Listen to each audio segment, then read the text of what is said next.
د ډیرو خلکو په ذهنونو کې دا سوال دی چې عثمان غني رضی الله تعالی عنہ ذوالنورین د نبی علیہ الصلوۃ والسلام په رشته کې څه دی؟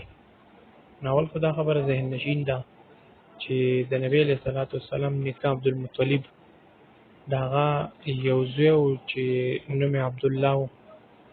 د هغه عبدالله زوی و چې نوم یې محمد رسول الله و، زموږ او ستاسو پیغمبر. او داغه دوه لوریانې وې د نبی علیہ الصلوۃ والسلام.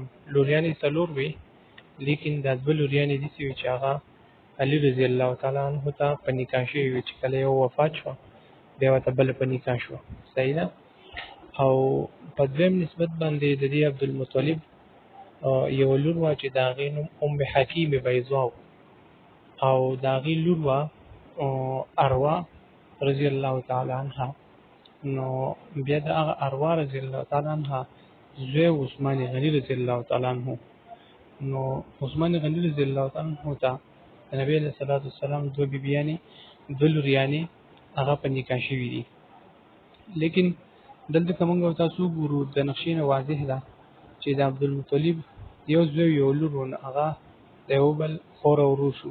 بیا نبی علیہ الصلوۃ والسلام او د عثمان رضی الله تعالی عنه مور هغه د یو بل د ترور زامن شو، د ترور زوی نو لور شو. نو د نبی علیہ الصلوۃ والسلام سره د ده ډېره زیاته نږدې رشته ده. د دې وجې نه د نبی علیہ الصلوۃ والسلام خپلې دوه لوریانې هغه عثمان رضی الله تعالی عنه ته په نکاح کړي دي.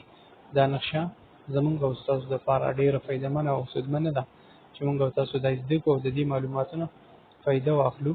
په داسې مختصر او د نقشدار ویډیوګانو دپاره زمونږ یوټیوب چینل سبسکرایب کړئ.